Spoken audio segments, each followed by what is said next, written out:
మీ అందమైన ప్రయాణం ప్రారంభించండి. 49 మీ తల్లిదండ్రులు కావాలనే కలలను సాకారం చేయడానికి సహాయపడుతుంది. నమస్తే రమ్మగారు. నమస్తే జయ. శనివారమే వస్తుంది కాబట్టి అంటే శనీశ్వరునికి ఏమన్నా అభిషేకాలు గాని అలాంటివి ఏమన్నా చేస్తారా? ఎవరు చేసుకోవాలి? అందరూ చేసుకునే విధానమేనంటారా ఇది? అందరూ అంటే అలా కాదు జయ. ఇవి కొన్ని ప్రత్యేక దినాల గురించి చెప్పుకుంటాం కదా మనం. శనివారము విశేషమే. ఈ రెండు కలిసి వచ్చినప్పుడు ఎవరికైతే జాతకాల్లో శని గ్రహం తాలూకు శని దోషం కానీ అంతర్దశల్లో విదశల్లో ఎక్కడైనా శని గ్రహం తాలూకు ఆయన నీచంలో పడ్డము ఉచ్చంలో పడ్డం లెక్కలు ఉంటాయి. అవును. ఇవి ఆ తర్వాత ఏమో ఏదో నా అర్థాష్టమ శని, తర్వాత మనం ఇది చెప్పుకుంటాం కదా 7 సంవత్సరాలు ఉండే సాడే సాతి అంటుంటారు. అలాంటి శని దశలు ఉన్నప్పుడు వీళ్ళు ఖచ్చితంగా ఈ రోజున గనక ఏదైనా చేసుకుంటే శని మామూలుగా శని అనగానే ఏంటంటే అదేమిటో బ్యాడ్ వర్డ్ కాదు, మెల్లిగా వెళ్ళేది అని అర్థం, స్లోగా వెళ్తుంది. శని దశలు శని గ్రహము మిగిలిన అన్ని గ్రహాల కంటే నిదానమైన నడక గలవాడు.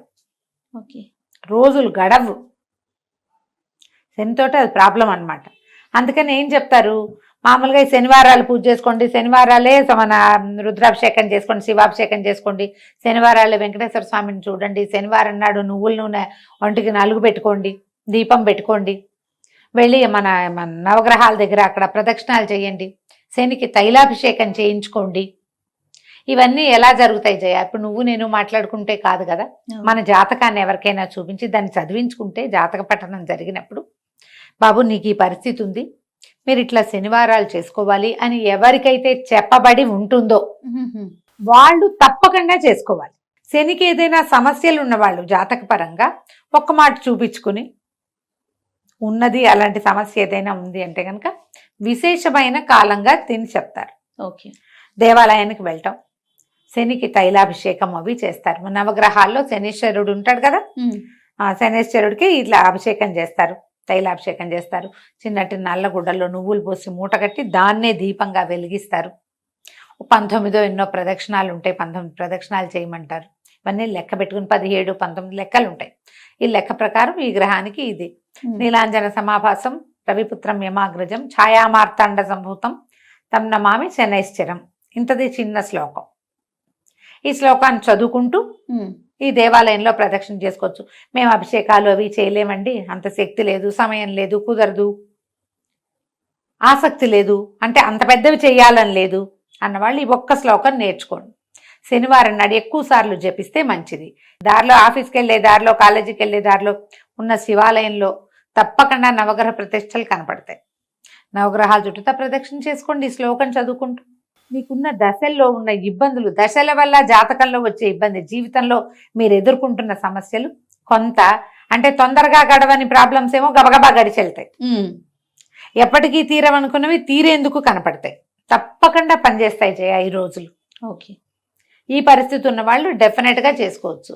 మామూలు వాళ్ళు ఏం చెయ్యాలి, ఇలాంటి ఒక క్వశ్చన్ ఉంటుంది.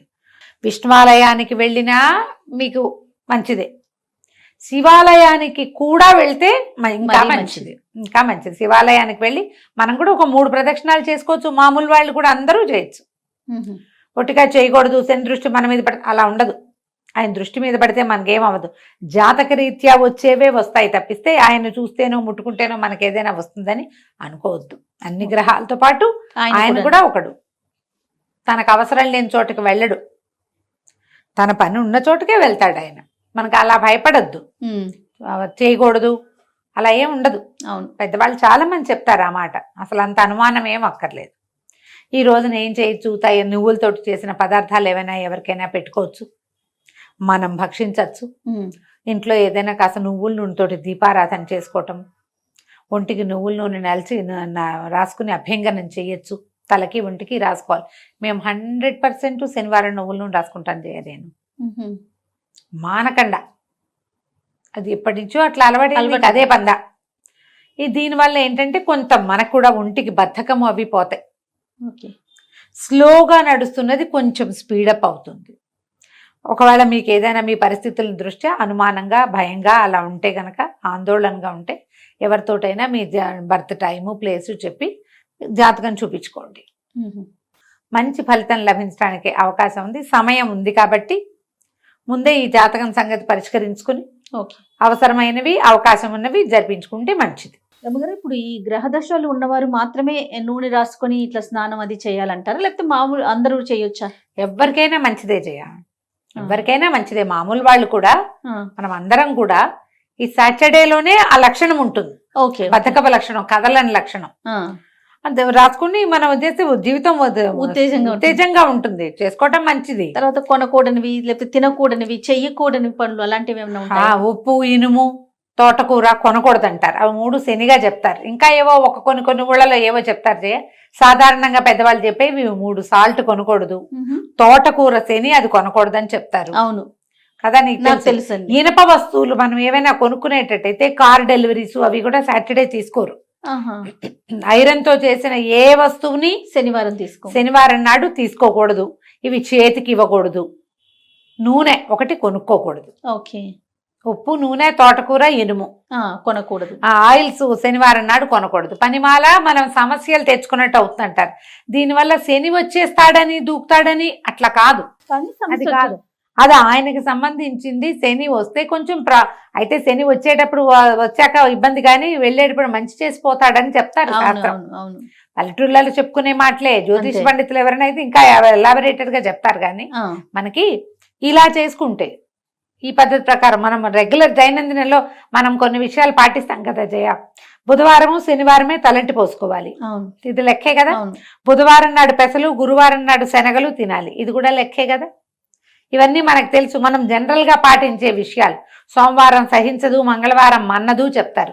సోమవారం కనుక ఏదైనా కొత్త బట్టలు కట్టుకున్నానుకో చిరుగుతాయి అవి. సోమవారం సహించదు, మంగళవారం మన్నదు. మంగళవారం మన్నదంటే ఆ గుడ్డ పాడైపోతుంది, అందుకని మంగళవారాలు వేసుకోకూడదు అంటారు.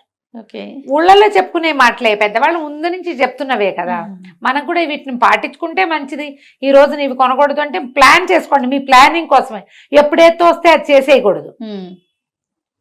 ఏదైనా కొనడానికి ఒక ప్లానింగ్ కావాలా ఖచ్చితంగా, దానికి నీకు ఫోకస్ కావాలా, ఓ లిస్ట్ కావాలా, దానికి నువ్వు ఎంత బాగా ఉండాలి, ఆర్గనైజ్డ్ గా ఉండాలి.